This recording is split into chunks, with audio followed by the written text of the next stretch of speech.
warahmatullahi wabarakatuh. Nama saya Triani Puspitasari dengan NIM 231011402139. Pada video ini saya akan menjelaskan project machine learning dengan studi kasus prediksi penyakit diabetes menggunakan algoritma random forest. Project ini bertujuan untuk membantu mendeteksi diabetes berdasarkan data pasien.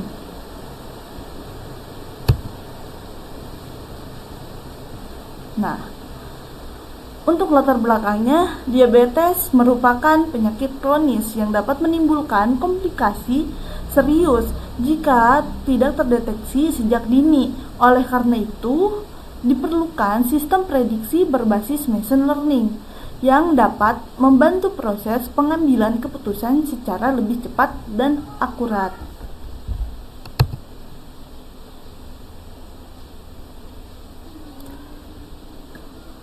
Nah, untuk studi kasus itu pada proyek ini adalah memprediksi apakah seorang pasien penderita diabetes atau tidak. Masalah ini termasuk ke dalam klasifikasi karena output yang dihasilkan berupa dua kelas, yaitu diabetes dan tidak diabetes.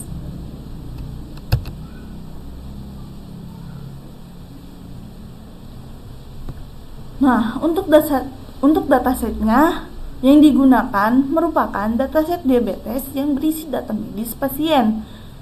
Beberapa fitur penting yang digunakan antara lain glukos, BMI, blood pressure, dan usia. Label atau target dari dataset ini adalah outcome, yaitu 1 untuk diabetes, 0 untuk tidak diabetes. Nah, tahapan pengolahan data. Pada tahap ini, kode dimulai dengan mengimpor library seperti Pandas, NumPy, dan scikit-learn. Kemudian, dataset dibaca dan dilakukan processing untuk memastikan data siap digunakan. Nah, setelah itu, data dibagi menjadi data training dan data testing untuk melatih dan menguji model.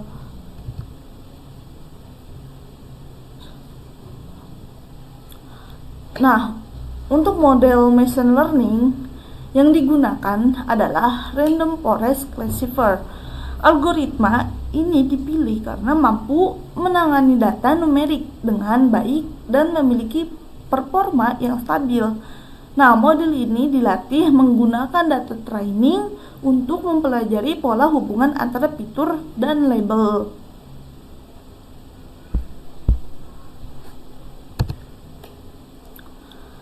Nah, untuk hasil dan evaluasinya setelah proses training selesai, model diuji menggunakan data testing.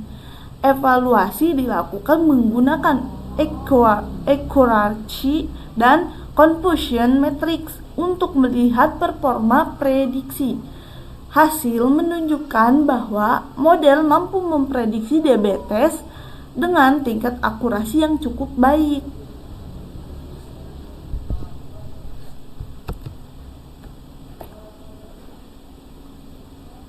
Nah, untuk kesimpulannya, dari hasil pengujian dapat disimpulkan bahwa machine learning dapat digunakan untuk membantu prediksi awal penyakit diabetes. Nah, model ini dapat dikembangkan lebih lanjut dengan dataset yang lebih besar dan optimasi parameter agar hasilnya semakin akurat.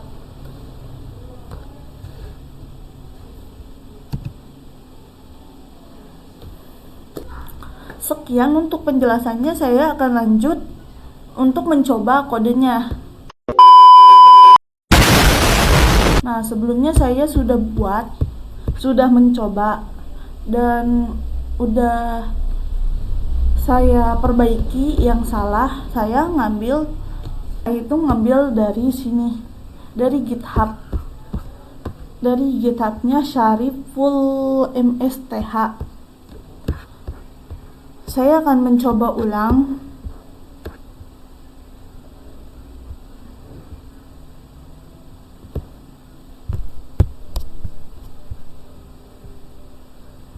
Nah,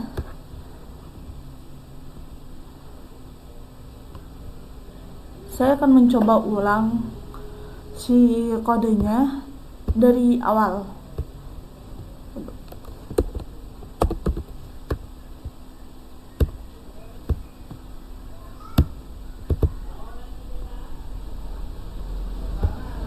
Kita tinggal klik notebook baru.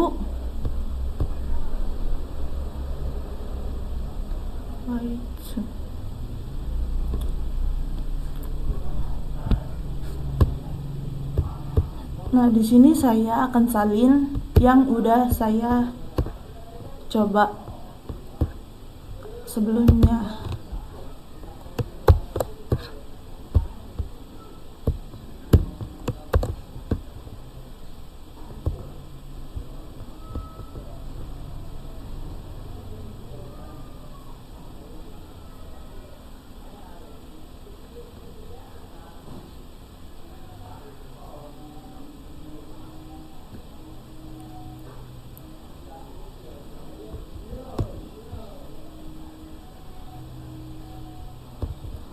Nah, ini udah checklist, artinya bisa. Nah, pada bagian ini saya mengimpor beberapa library yang dibutuhkan. Pandas itu yang digunakan untuk mengolah dataset, tes itu untuk membagi data.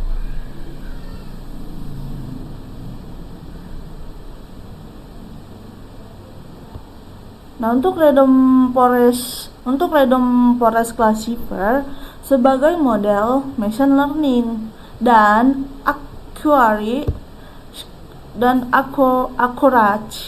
serta confusion matrix untuk evaluasi hasil si model. Saya akan lanjut untuk menambahkan kode. Selanjutnya tinggal klik kode.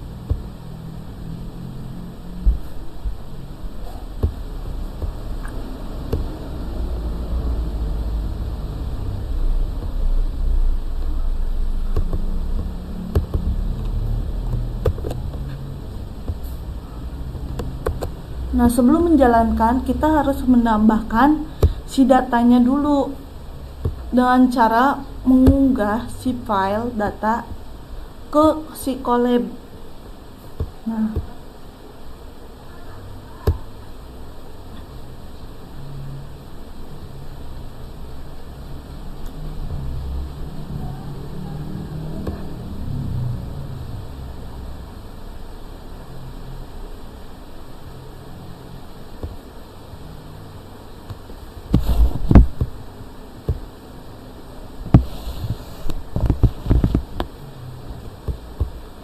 Nah, kalau sudah si datanya dimasukin, kita tinggal run.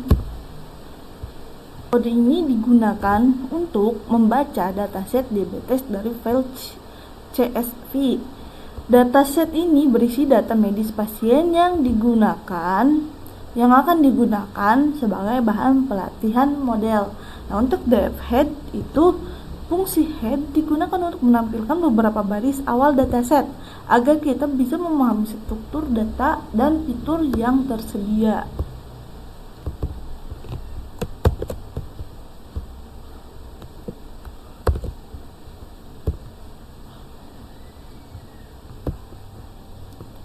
Nah, untuk dataset terdiri dari 768 data pasien dan 9 kolom termasuk fitur dan label.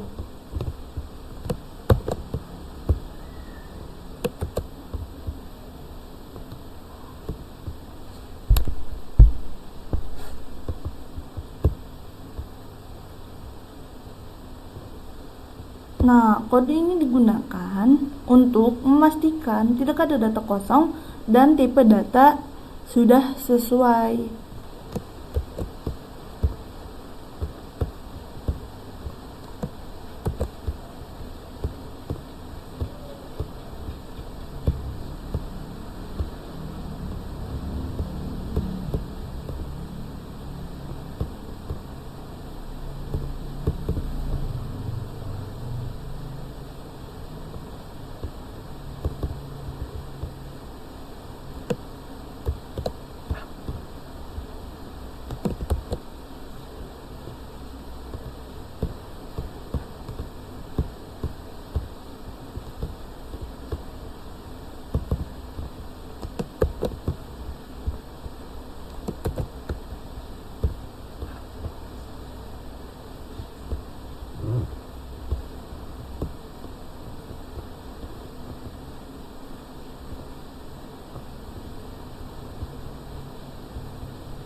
Nah, untuk kode ini data dipisahkan berdasarkan nilai nilai outcome. 1 yaitu untuk diabetes dan 0 untuk tidak diabetes.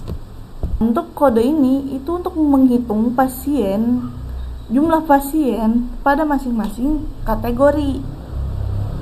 Nah, untuk kode ini itu label berisi keterangan jumlah pasien untuk setiap kategori. Kode ini itu untuk ukuran V ditentukan berdasarkan jumlah data di setiap kelasnya.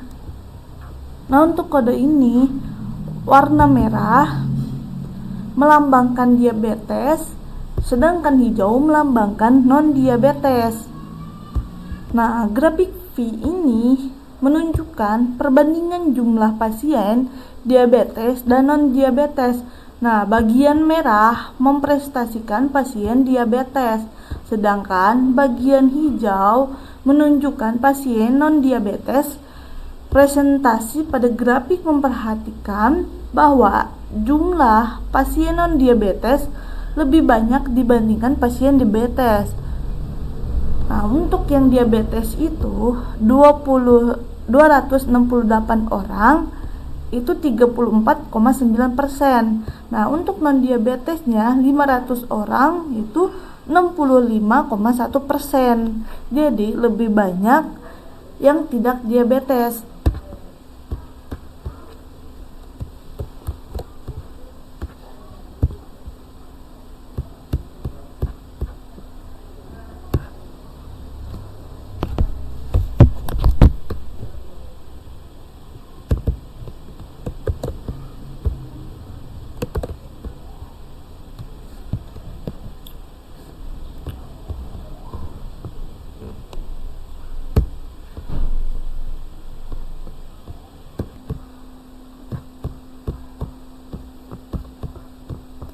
Nah, grafik histogram ini menunjukkan distribusi nilai di setiap fitur pada dataset diabetes.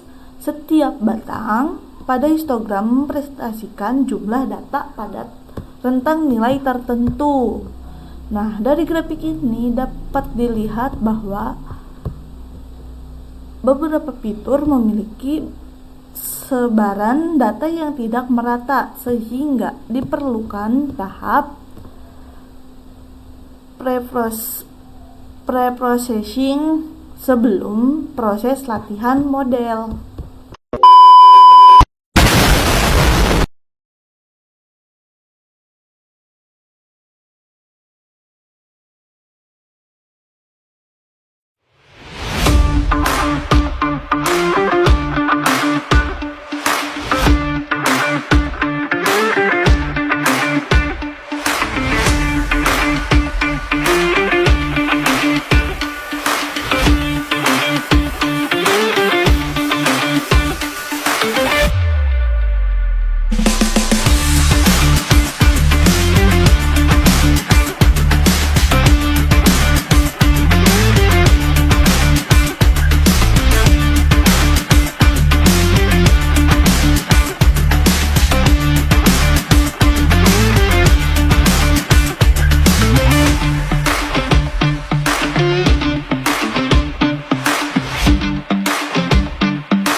visualisasi pairport ini menampilkan hubungan antara setiap fitur pada dataset diabetes. Nah, setiap titik presentasi satu data pasien dengan warna yang membedakan antara pasien dan non-diabetes. Nah, dari grafik ini dapat dilihat bahwa beberapa fitur menunjukkan pola pemisahan antara pasien diabetes dan non-diabetes. Nah, yang menandakan fitur disebut pengaruh dalam proses prediksi. Nah, ini heat map. Nah, ini menampilkan hubungan antara fitur berdasarkan nilai korelasi, sehingga memudahkan identifikasi fitur yang saling berkaitan. Nah, ini box plot. Nah, box plot ini menunjukkan sebaran data dan keberadaan outlier pada setiap fitur. Proses ini imputasi median.